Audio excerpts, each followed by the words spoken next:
¿qué tal? Muy buenas noches. Estamos otra vez aquí en estas mesas especiales que forman parte de Informe Capital. Y el día de hoy vamos a hablar de un tema que realmente convive con nosotros en la cotidianidad, pero que pocas veces las personas tienen como la conciencia plena de lo que significa para las personas que viven con discapacidad.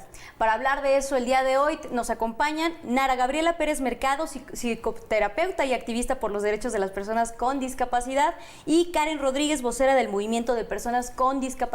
Buenas noches, chicas, ¿cómo se encuentran? Buenas noches, Bere. Muchas gracias, bien. Muy contenta. Buenas noches, muchas gracias por la invitación, muy bien. Perfecto. Oigan, pues para empezar, sabemos que las personas que tienen alguna condición y viven con alguna discapacidad son personas que se encuentran con barreras día con día para desarrollar su vida diaria y para ejercer sus derechos en plenitud. Pero además hay un sesgo que se agrega, o ciertos obstáculos que se incrementan cuando una de estas personas es mujer. Quisiéramos primero empezar hablando de precisamente cómo las personas conciben a las personas con discapacidad, o en este caso, mujeres con discapacidad. ¿Qué falta en la sociedad por aprender para tratar a las personas que tienen alguna condición? Justo fijándome en tu entrada, que decías que es una realidad que convivimos día con día, yo creo que para muchas personas no es tan cierto, porque justo por las barreras, muchos espacios públicos no podemos ocuparlos las mujeres con discapacidad. Por ejemplo, no sé, las personas que nos están siguiendo pueden preguntarse, en mi escuela, en mi trabajo, ¿hay una mujer con discapacidad? En mi comunidad yo estoy consciente de que mi vecina es una mujer con discapacidad, o ni siquiera sé si hay, porque lo que nos sucede mucho es una reclusión forzada justo por las barreras arquitectónicas, de comunicación, de información, y justo tenemos que empezar como sociedad creo que a cuestionar la idea de qué es lo que nos hace personas, ¿no? Parece que el hacernos personas tiene que ver con una funcionalidad de cuerpo muy preestablecida, y que si no estás dentro de esa funcionalidad, entonces pues eres tratado como un objeto de tratamiento médico. Yo diría eso. Claro, porque dices que es algo cotidiano, pero en realidad no es cotidiano. Desafortunadamente no, o afortunadamente no, en todas las familias hay una persona con discapacidad, y cuando llega la discapacidad a una familia, muchas veces no se sabe cómo enfrentar ni cómo afrontar esto. Entonces no es algo tan cotidiano, porque hay mucha gente que en su vida no ha convivido con alguien con discapacidad, y cuando esto pasa no saben cómo hablarte, no saben cómo tratarte, y pueden llegar a la sobreprotección o al completo desinterés, al grado de ignorarte, así como si no lo volteo a ver no existe, no pasa nada, y no. Y también existe la otra, en la que las personas con discapacidad, y sobre todo las mujeres, nos volvemos angelitos para todo el mundo. Y entonces, como comenta mi compañera, muchas veces las mujeres con discapacidad dejan de ir a la escuela cuando comienzan a tener el periodo menstrual, porque entonces ya no son sujetas de un abuso, y entonces ya no va a haber un embarazo no deseado, porque no aprendemos o no entendemos que somos personas que también ejercemos los derechos en todos los sentidos, y que el escolarizarte es un derecho, y que el reproducirte, o sea, tu satisfacción sexual y reproductiva también es un derecho. Y eso también me lleva a otro punto, que sería, ¿cuál es la realidad que viven? Porque lo mencionábamos fuera del aire, ¿no? Que cuando una persona tiene una condición y vive con una discapacidad, no solamente es el individuo que lo tiene, sino el entorno cercano, la familia. ¿Cómo se da esta relación también? ¿Cómo lo tienen que, de algún modo, no enfrentar, sino como canalizar las familias enteras o el círculo cercano de las personas que tienen alguna discapacidad? Creo que son, bueno, yo soy terapeuta familiar, sí, y creo que lo que sucede con la familia, como decía Karen fuera del aire, es que efectivamente toda la familia se enfrenta al reto de acompañar la condición de discapacidad, y experimentan un montón de emociones, ¿no? Primero de emociones, de que si culpa, de que si cómo le hago, y también un montón de retos a nivel económico por los apoyos que se requieren, a nivel de sobrecarga en los cuidados, porque generalmente, y esto es otra cosa de las mujeres, ¿no? Generalmente en las familias quien ejerce el cuidado de las personas con discapacidad es una mujer. Aquí hay que decir que los cuidados pues no son responsabilidad solo de las mujeres, es una responsabilidad también de Estado y también social y también comunitaria, porque el hecho de que haya una ausencia en sistema de cuidados, en apoyos para las familias, hace que la condición se complejice y que la dinámica familiar se movilice muchísimo, que las parejas dejen en último término el ser parejas y se dediquen a cuidar, ¿no? Pero sobre todo creo que es un gran caldo de cultivo para malos tratos hacia las mujeres que viven con discapacidad, hacia violencia económica, ¿no? Que es algo que también suele ocurrir mucho, aunque tengas acceso al apoyo a esta beca de la que se habla tanto, muchas veces no llega a la persona beneficiaria, porque quien cuida toma el control, sobre todo cuidadores hombres, toman el control económico de ese recurso y no llega. Entonces hay mucha cosa que se trastoca de la dinámica familiar y mucho miedo de las familias de qué voy a hacer si le discriminan, ¿no? Mejor que no vaya a la escuela porque se van a burlar de ella. ¿Y qué voy a hacer? ¿No? Eso es una cosa muy frecuente que veo en el consultorio, por ejemplo.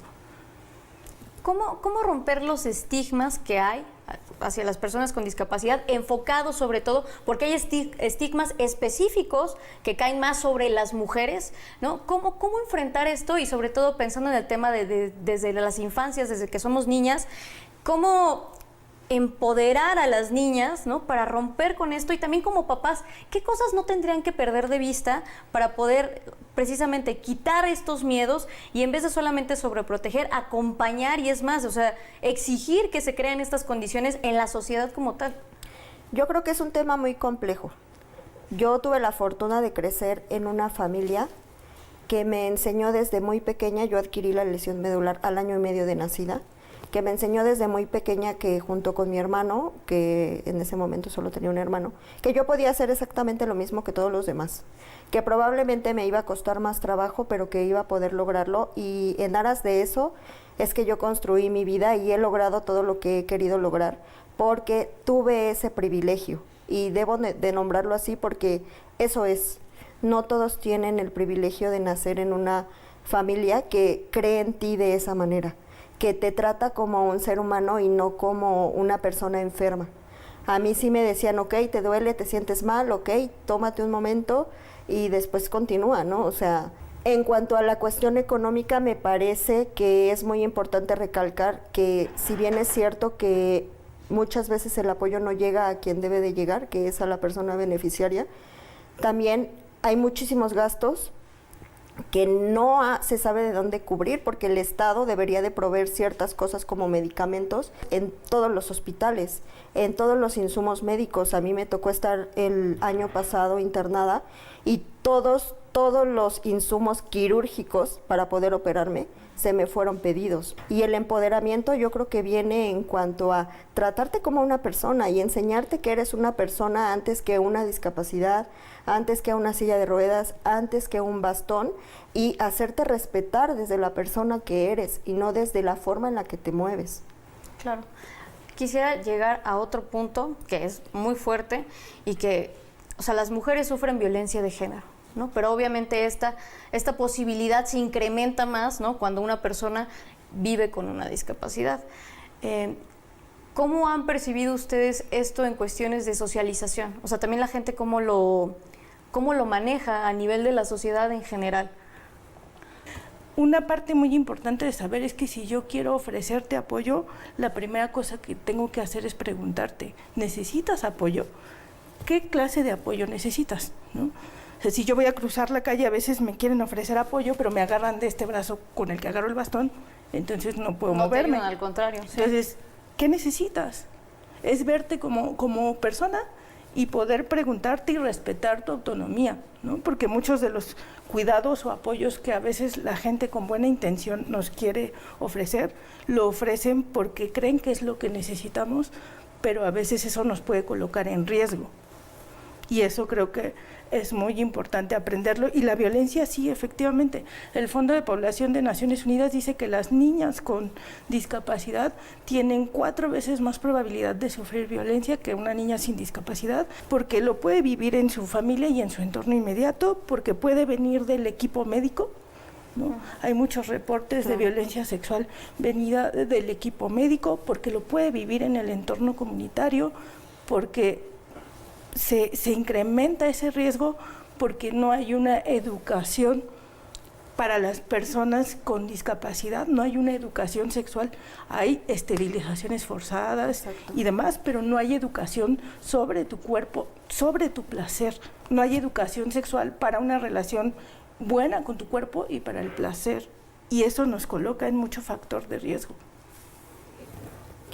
Además, como ella lo menciona sobre lo de las esterilizaciones forzadas, es bien cierto, y eso también es violencia. O sea, no necesariamente necesita hacer un abuso para que haya violencia. Yo soy mamá de un niño de 3 años y cuando mi hijo iba a nacer, respecto a otras mujeres que estaban en la misma sala de partos conmigo, a mí me querían hacer firmar, ¿no?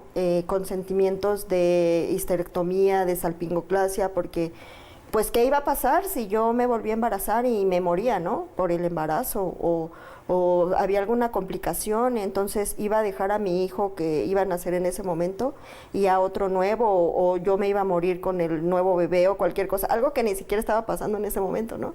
Entonces, eso también es otro tipo de violencia, porque los doctores no están informados sobre que nosotros también tenemos ese derecho de maternar, sobre que nosotros también tenemos esa posibilidad de hacerlo, ¿no? Porque aparte me ven como, ay, pues entonces te lo va a criar tu mamá, o te lo va a criar tu papá, o te lo va a criar tus hermanos. No, es mi hijo.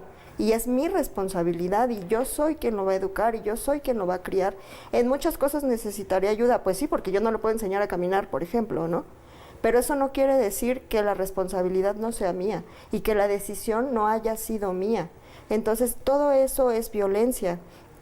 Una enfermera me preguntaba, ¿pero cómo te embarazaste? Y yo, pues, o sea, normalmente, ¿no? O sea, justo, pues normal, ¿no? O sea, como que la pregunta misma ya es violencia. Claro, porque no tenía por qué haberme preguntado eso. Otro doctor me dijo, ¿pero cómo? Si tú no caminas. Y yo, pues no necesitaba caminar, ¿no? O sea, todo eso es violencia porque no te enseñan que no debes de hacer eso como médico, ¿no? O sea, porque a mí sí me lo cuestionan y a otra mujer no lo hacen.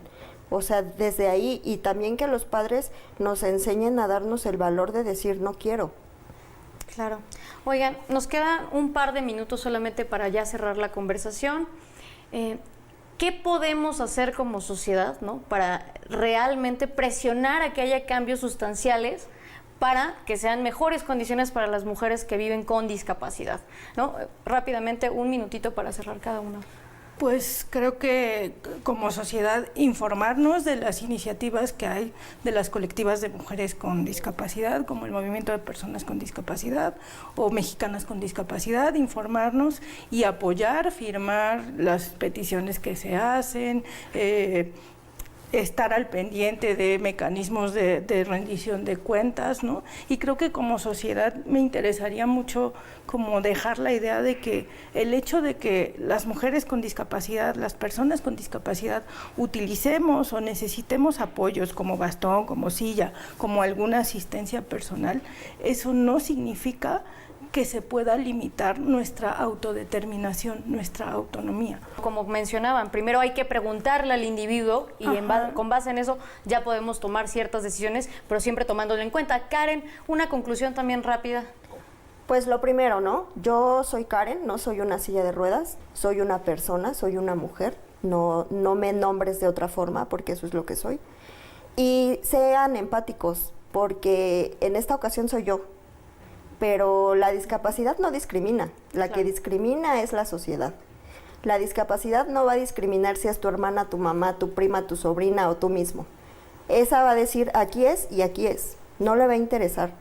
Pues muchas gracias por acompañarnos esta noche, chicas. Y pues ya lo vio, son muchas cosas las que aún faltan hacer, pero sobre todo hay que empezar por la sociedad, sensibilizar, informarnos, como ya nos lo comentaban, porque sí, efectivamente, hay personas que pueden nacer con ciertas condiciones, pero también es cierto que nos puede llegar en cualquier momento de la vida por un accidente, por alguna enfermedad. Entonces nadie estamos exentos de pues sí, de vivir con alguna discapacidad.